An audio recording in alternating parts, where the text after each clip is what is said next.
Stay one step ahead with Dubai Eye. We have His Excellency Mohammed Alabbar in the studio with us now. Thank you very much for joining us. Good morning. Thank you so much. What can you tell us about how that first year has gone? Well, I must say that I'm happy. I can be happier. But for 1 year of hard work of our team, I think we did reasonably okay. But it's a long journey. This is only 12 months. But it's just amazing that we are able to participate in this industry, which is, for the Middle East.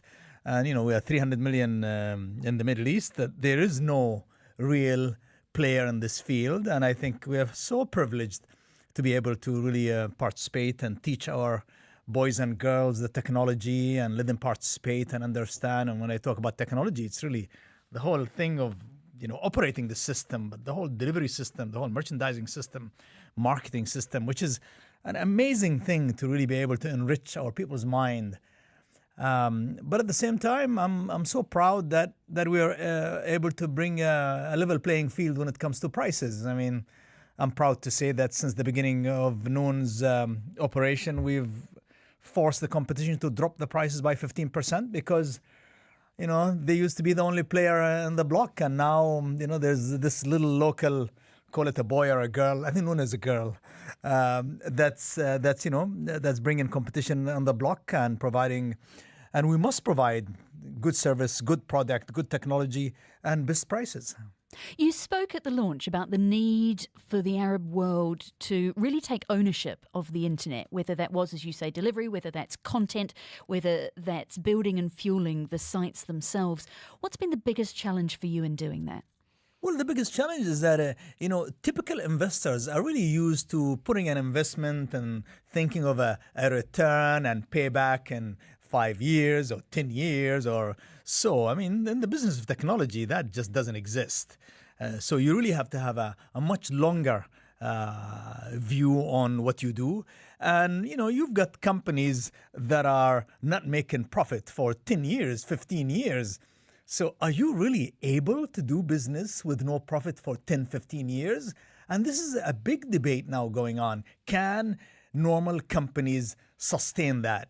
And for us to really come in Noon and tackle the competition, we are exactly doing that. We are planning 15 years. We're willing to run the marathon. We've got, I'm an investor. We've got the sovereign fund with us. But best prices, best technology, best merchandise, best service is the only way you're going to sustain and win this marathon. How wide a footprint have you managed to get in the first year of operation? You've obviously got big sales in the UAE. Yeah. How wide a footprint have you got? Well, Saudi Arabia is a major market for us. So between in one year, we have reasonable, sizable operation in Saudi Arabia and UAE. We are eyeing other markets in the Middle East as well, and that's also at planning stage, which is also critical for us. Because the great thing about technology and e-commerce and taxi business or it grows really fast. And you have to take advantage of it that way. You don't do the traditional business. So I'll grow 5% a year. It goes like more 20% a year. Has it surprised you? I mean, as a new business for yourself, has it surprised you how the business of online works? Well, what surprised me is that it's amazing how the public react to it. Either I am old-fashioned, or the mix of young population in our region. Their ability to adopt to buying online, including all nationalities in UAE or all nationalities in Saudi Arabia, is just this store that's open 24 hours and I can shop in my pajamas. I can compare prices. People are really discovering that this is so simple. I can return it back anytime I want and best prices.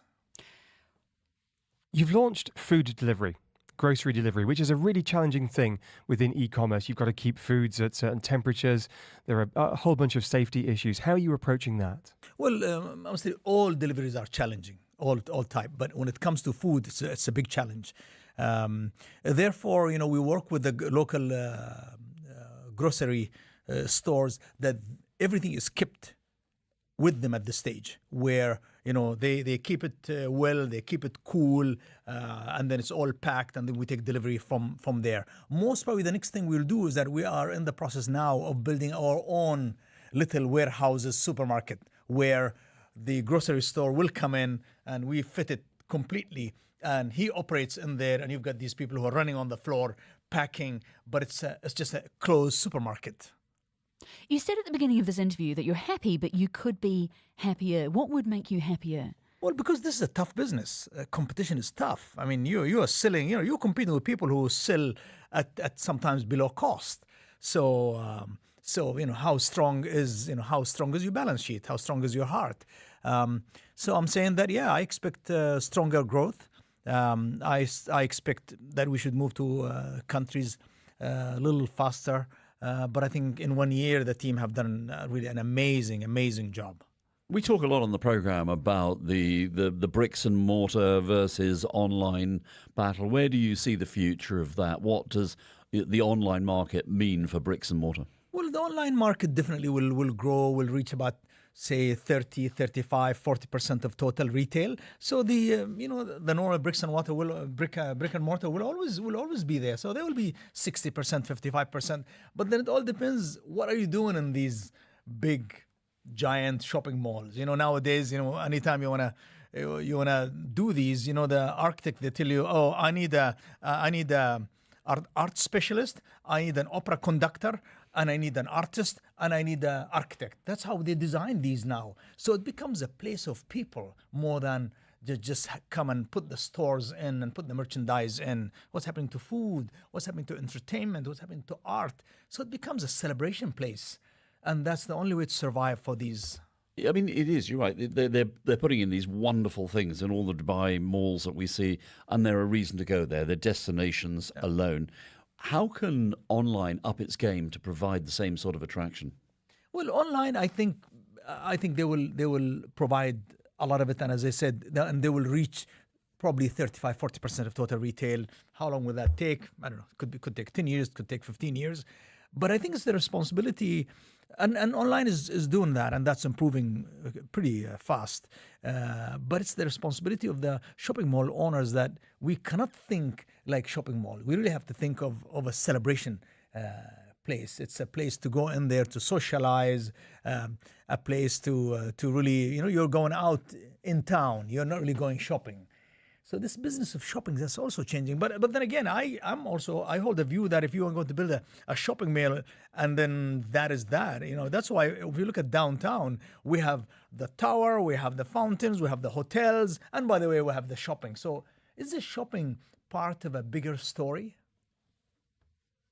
Some of the other questions that we've got, Brandy, I know you had one about last mile delivery. It's something that we get so many questions about, isn't it, here on the Business Breakfast?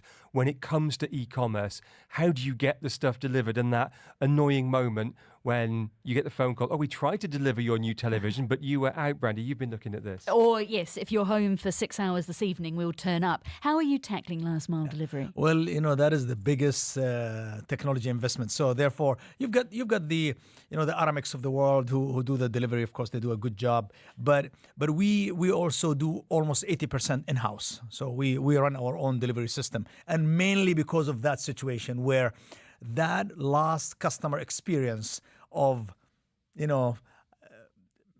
providing that final comfort and the confidence in the brand is critical. So it is technology, it is quality of supervision and service, and the ability to cope with growth and keeping in mind that exact requirement of growth, technology, quality service. And that is something that you have to keep your eye on all the time.